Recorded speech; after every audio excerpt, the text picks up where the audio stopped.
আমরা যখন এখানে ফরমলের সামনে দিয়ে যাচ্ছিলাম তখন দেখতাম না রাস্তার মধ্যে অনেক মানে মানুষ আর সকলে এখানে বার হোটেল ছিল, মানে কত সুন্দর করে লাইটিং করেছে। ঠিক আছে, ঘরে বসে থাকতে আমি ভাবছিলাম প্রথমে যাবো না, তারপরে আমিও গেছি।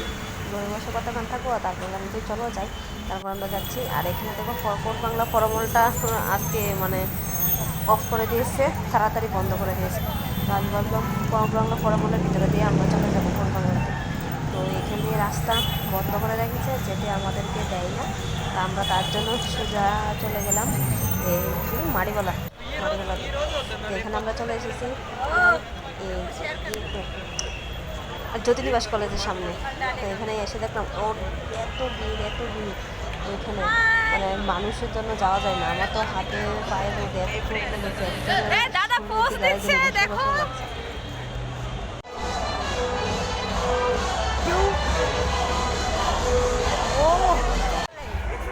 আমরা এখন আছি এই লোকেশনটা বলে দাও, কোথায় আছি আমরা? কোর বাংলায় না? কোর বাংলায়, হ্যাঁ। এই কোর বাংলাতে আছি আমরা, এখানে জ্যোতিনি কলেজ, কোর বাংলা জ্যোতিনিবাস, হ্যাঁ জ্যোতিনিবাস কলেজের সামনে আছি আমরা। এখানে এত ভিড়, মানুষের জন্য হাঁটাই যাচ্ছে না। ঠিক আছে, রাত্রে 12টা বাজবো, কারেন্ট 12টা বাজবো, 2 মিনিট বাকি আছে। তোমরা দেখতে পাবে 2 মিনিট পরে কি ধামাকা হয় এখানে। এত ভিড় রাস্তাটা দেখো, সবাই শুরু করে দিয়েছে যাওয়ার জন্য।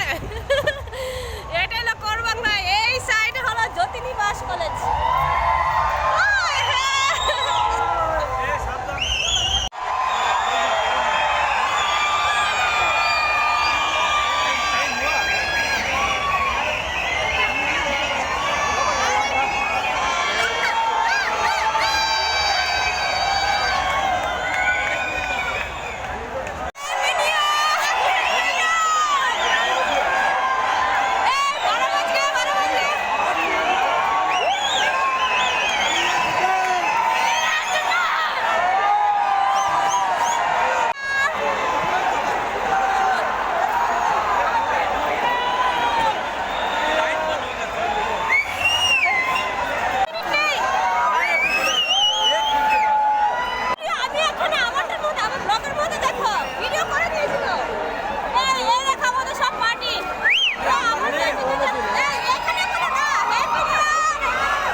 তুমি দি হ্যাপি নিউ ইয়ার বন্ধ ডাইরেক্ট অ্যাপার্টমেন্টে চলে গেছো চলো কিছু বলবে না হ্যাঁ সবাই দেখবে না হ্যাঁ দেখতে হবে তো এত ভিড় আমি এখন ঘরে চলে যাবো আমার শরীরটা অস্থির হচ্ছে ঘামা ঘামা দিচ্ছে আমি আর পাচ্ছি না হাঁটতে হাঁটতে এত ভিড় ডাক্তার আমার তো আর এখন বসো বাস স্ট্যান্ডে বসে তারপর আরামসে ঘরে যাও হ্যাঁ দিদি বাস স্ট্যান্ডে চলো বসে তারপরে রেস্ট করে যাবো আর পাচ্ছি না किया तो करो बाद में उतरने के बाद करो किया कब चुप है की হবে